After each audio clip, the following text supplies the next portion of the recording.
Assalamualaikum. Apa kabar semuanya? Semoga sehat selalu dan bahagia selalu ya. Terima kasih buat teman-teman yang udah mau klik dan nonton video aku. Buat teman-teman yang baru gabung di channel aku ucapkan selamat datang dan salam kenal ya. Perkenalkan aku Rilla, seorang ibu rumah tangga yang memiliki usaha toko sembako di rumah. Jadi ini adalah keseharian aku ya teman-teman. Jadi selain mengurus warung, mengurus rumah, yang namanya pakaian juga pasti nggak ada habisnya ya teman-teman. Oh ya teman-teman, gimana puasanya? Nggak terasa ya, kita udah di penghujung Ramadan, udah di 10 hari terakhir ya ini. Nah ini aku lagi rapiin sajadah karena emang biasanya kalau habis pulang tarawih tuh suka asal nyimpan aja sajadahnya. Jadi di sini sekalian aku juga mau lanjut beberes setrikaan aku ya teman-teman. Jadi ini aku nyetrikanya semalam. Jadi kalau untuk setrikaan ini aku tuh bisa dibilang cukup rajin ya teman-teman untuk mengerjakannya. Pokoknya kalau untuk urusan kain itu aku rajin. Yang aku agak males itu kalau pas udah disetrika itu disusun kembali ke dalam lemari. Nggak tahu kenapa itu kayak sering ketunda gitu ya teman-teman. Nah jadi biasanya kalau aku nyetrika ini itu artinya HP aku itu lagi lowbat ya teman-teman. Jadi sambil nunggu HP aku dicas itu aku biasanya sambil nyetrika aja dan nonton video teman-teman itu lewat TV. Jadi seperti inilah ya keseharian aku sebagai ibu rumah tangga yang memiliki usaha toko sembako di rumah. Tentunya pasti ada yang nanya ya, kok sarjana tapi lebih memilih ngewarung kayak gitu. Padahal dulu udah enak kerja kantoran, kok sekarang lebih memilih jadi ibu rumah tangga kayak gitu ya teman-teman. Pasti ada aja yang nanyain kayak gitu.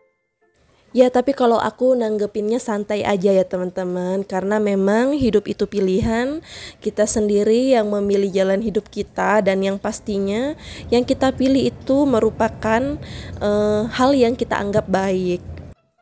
Jadi buat teman-teman yang lebih memilih jadi IRT itu kalian gak usah berkecil hati ya teman-teman. Karena kita itu tetap bisa bersinar dengan jalan hidup kita sendiri. Orang lain memang hanya akan bisa melihat dan menilai kehidupan kita dari luar. Jadi ya wajar aja jika orang-orang itu hanya bisa komentar, memberi tanggapan dan mungkin sesekali mengkritik kita tanpa pernah tahu apa yang sebenarnya terjadi dan yang kita rasakan. Lebih seperti itulah yang aku rasakan dan mungkin juga dialami oleh teman-teman. Jadi aku ini adalah seorang sarjana dari perguruan tinggi negeri. Dan sebagai anak perempuan pertama di keluarga aku, ya aku pasti tahu ya teman-teman, harapan orang tua aku itu pastinya tinggi terhadap aku.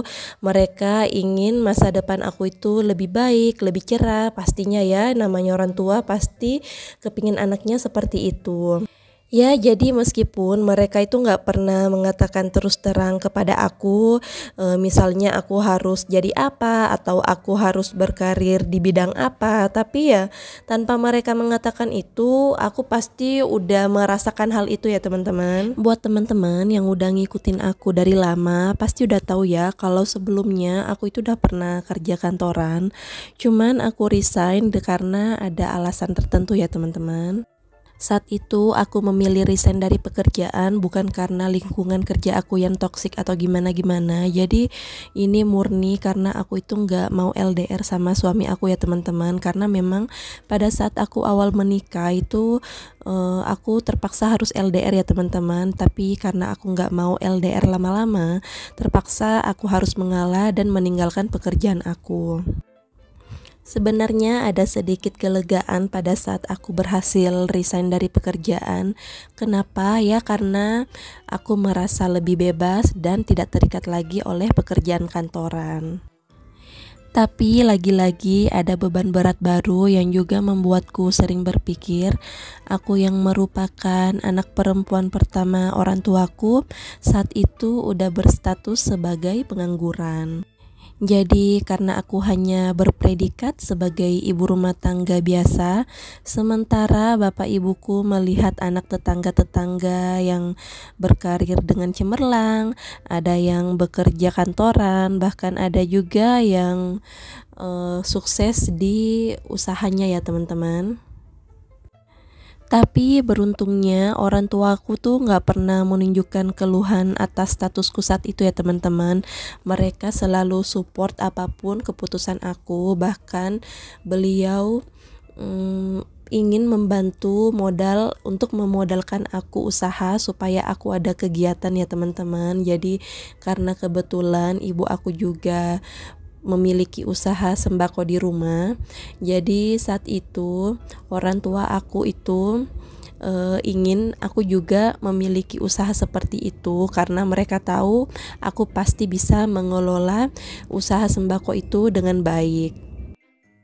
Tapi meskipun seperti itu, tetap saja ada beberapa orang yang menyayangkan ijazah aku ya teman-teman. Mereka beranggapan kalau ijazah aku tidak berguna, bahkan mereka memberikan saran kepadaku untuk bekerja ini dan itu. Tapi ya untuk saat ini aku tetap masih pada pendirianku ya teman-teman. Memangnya apa yang salah jika sarjana sepertiku menjadi ibu rumah tangga? Jadi pada saat aku berhenti kerja saat itu, aku itu sempat berpikir ya teman-teman, bagaimana nanti keuangan aku ke depannya, karena kan biasanya ketika aku ingin membeli sesuatu itu dengan mudah aku bisa mendapatkannya karena aku memiliki gaji. Dan akhirnya aku mencoba peluang usaha sembako seperti ini ya teman-teman, seperti yang kalian selalu saksikan di video-video aku sebelumnya. Dan aku juga sangat bersyukur sekali karena penghasilan dari aku jualan sembako ini ternyata bisa lebih besar dari gaji aku yang sebelumnya ya teman-teman. Dan bonusnya lagi aku bisa sambil mengerjakan pekerjaan rumah. Jadi selama setahun ini aku tidak berubah sama sekali ya teman-teman. Aku masih sebagai ibu rumah tangga yang bedanya aku tidak sepenuhnya menganggur. Ada banyak pekerjaan yang aku lakukan dan dari itu semua aku juga mendapatkan penghasilan ya teman-teman. Jadi di sini aku nggak ada maksud pamer ataupun ria. Di sini aku hanya ingin memotivasi teman-teman yang bingung kayak gimana ya mau memulai usaha sembako tapi selalu banyak pertimbangan. Jadi meskipun aku udah memiliki usaha toko sembako di rumah, tapi ya tentu saja ada saja orang yang menganggapku tuh masih sebagai pengangguran ya teman-teman, karena ya mereka tidak pernah melihat aku keluar rumah, bahkan ya pakaianku hanya pakaian rumahan itu saja.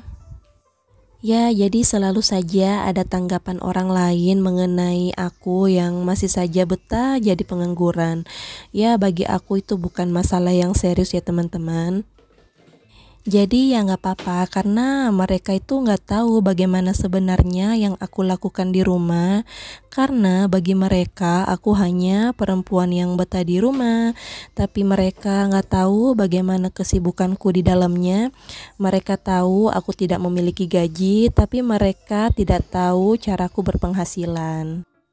Jadi ya menurutku nggak ada yang salah ya teman-teman ketika kita menjadi ibu rumah tangga, karena meskipun kita hanya sebagai ibu rumah tangga itu nggak menutup kemungkinan untuk kita tetap bisa berkarir. Karena aku tahu kita semua ini memiliki kesempatan dan peluang untuk menjadi seorang lady boss bahkan tanpa harus berpakaian kantoran ya teman-teman.